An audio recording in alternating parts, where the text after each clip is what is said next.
बिस्मिल्लाहिर्रहमानिर्रहीम। गर्मी का शदीद तरीन मौसम जो है वो चल रहा है। जब गर्मी शदीद तरीन होती है तो जानवरों की पैदावारी सलाहियत बहुत ज़्यादा नीचे गिर जाती है। पैदावारी सलाहियत में गाय और भैंसों में सबसे अहम चीज़ है वो है दूध। दूध जो है इसकी क्वालिटी ख़राब हो जाती है कि दूध पतला हो जाता है, दूध के ऊपर फैट परसेंटेज कम हो जाती है, दूध की झाग ख़त्म हो जाती है, दूध में जो मक्खन आता है वो कम हो जाता है सादा अल्फाज में। और दूसरा सबसे बड़ा मसला इसमें यह आता है कि दूध की पैदावार जो है वो एकदम नीचे आ जाती है। आज की वीडियो में आपके साथ शेयर करेंगे कि ये दोनों चीज़ें जो हैं इनको आपने कैसे बढ़ाना है कि आप उसको चारा भी दे रहे हैं, वंडा भी दे रहे हैं, लेकिन जानवर का दूध बदस्तूर जो है वो नीचे आता जा रहा है।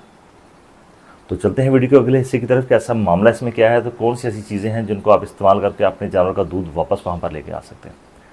जब शदीद गर्मी का मौसम आता है तो अगर जानवर को गर्मी ज़्यादा लग गई है तो जानवर जो है वो सांस जो है मुंह खोल के लेना शुरू करता है, ज़ुबान अपनी बाहर निकालता है, बास का रालें टपकाता है। ज़्यादा देर धूप में रहने की वजह से जानवर का टेम्परेचर ऊपर चला जाता है। इसको हम कहते हैं हीट स्ट्रेस।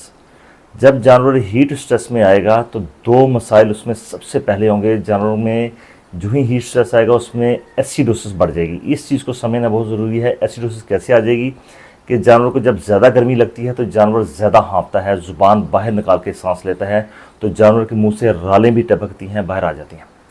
जानवर जो है वो सांस तेज़ तेज़ लेना शुरू करता है, ज़ुबान बाहर निकाल के सांस लेता है। जब ये दोनों सूरत होती हैं तो जानवर के जिस मुंह से जो रालें टपकती हैं उनमें बाइकार्बोनेट्स होते हैं। ये चीज़ समझने वाली है। बाइकार्बोनेट के मीठे सोडे की जिसे हम कमी कहते हैं ना, मीठे सोडे हम कहते हैं सोडियम बाइकार्बोनेट। तो जानवर का जो बाहर लुआब निकलता है उसमें बाइकार्बोनेट ज़ाया होते हैं। जानवर जब सांस जो है वो ज़्यादा लेता है, ज़ुबान खोल कर बार बार सांस लेता है, तो कार्बन डाइऑक्साइड की कमी भी जानवर में बेशुमार हो जाती है। यानी कि जितनी जल्दी कार्बन डाइऑक्साइड बाहर निकाल रहा होता है उतनी जल्दी निकलनी नहीं चाहिए, ताकि जानवर के जिस्म में एल्कलोसिस का जो तनासब है वो पूरा रहे। अब ये सिर्फ इतनी सी टेक्निकल सी बात थी। जब भी जानवर में एसिडोसिस होगा, यानी कि उसमें बाइकार्बोनेट्स की कमी हो जाएगी, तो जानवर के जो मैदा है उसकी पीएच नीचे गिर जाएगी। पीएच नीचे गिरने का मतलब ये है कि उसका जो मैदा है उसमें तेज़ाबियत बढ़ जाएगी। जब तेज़ाबियत बढ़ जाएगी तो मैदे में खुराक हज़म करने वाले जो जरासीम हैं, जो बैक्टीरिया हैं, उनकी तादाद बहुत ज़्यादा कम हो जाएगी और सिर्फ वो वाले बैक्टीरिया रह जाएंगे जो उसके तेज़ाबी माहौल में रहते हैं।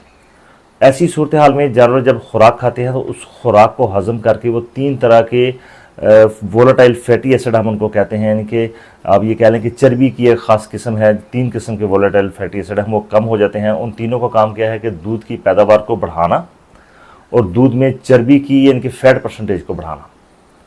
और जब ऐसी सूरत हाल पैदा हो जाती है तो हमारा सबसे पहला जो काम है वो ये है कि हम तेज़ाबियत को हमने कम करना है, ताकि जानवर का मैदा जो है वो सही तरीके से काम करना शुरू कर दे।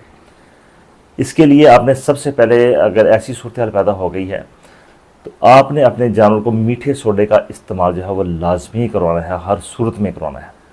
क्योंकि गर्मियों के मौसम में जब चारा कम हो जाता है तो फार्मर हज़रात, जब चारा कम होता है तो उसकी चारे की मिकदार को पूरी करने के लिए वंडे की मिकदार थोड़ी बढ़ाते हैं। पहले ही उसमें तेज़ाबियत चल रही होती है, जब वंडा मिलता है तेज़ाबियत और ज़्यादा हो जाती है, तो जानवरों में फिर वही वोलेटाइल फैटी एसिड जो है वो मैदे में बनना कम हो जाते हैं, जिसकी वजह से दूध की पैदावार भी कम हो जाती है और दूध में बहुत फैट परसेंटेज भी कम हो जाती है।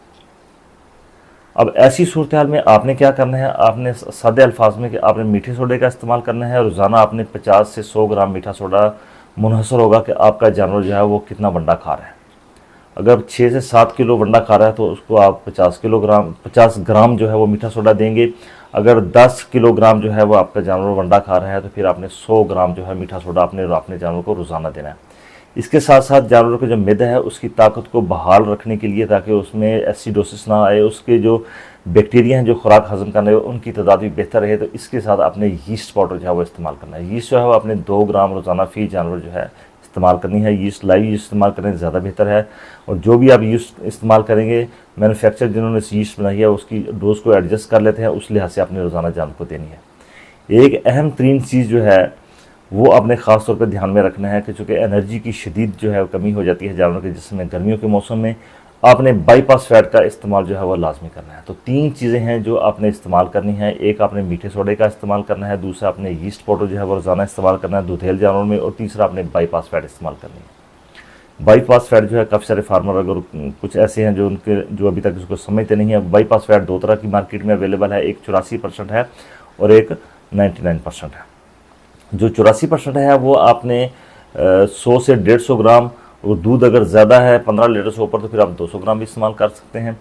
और जो 99% है उसको आपने 100 से 200 ग्राम भी आपने इस्तेमाल करना है जिन जानवरों का दूध जो है वो 10-15 लीटर से ऊपर है।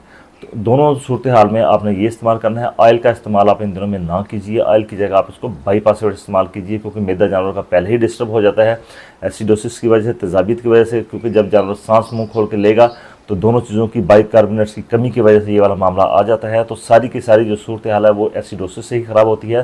तो मीठे सोडे के इस्तेमाल को यकीनी बनाइए। मीठा सोडा जो है वो ज़्यादा महंगा नहीं है, तकरीबन 150 से 160 रुपये किलो जो है वो बन जाता है।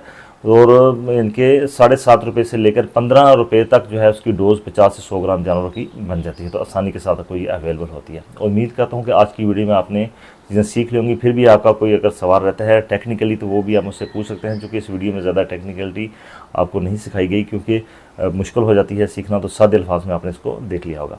वीडियो आपको अच्छी लगे तो दूसरे फार्मर को ज़रूर शेयर कीजिए, और नए आने वाले साथी जो हमारे चैनल को सब्सक्राइब करना ना भूलिए। आपका बहुत शुक्रिया। अल्लाह हाफ़िज़।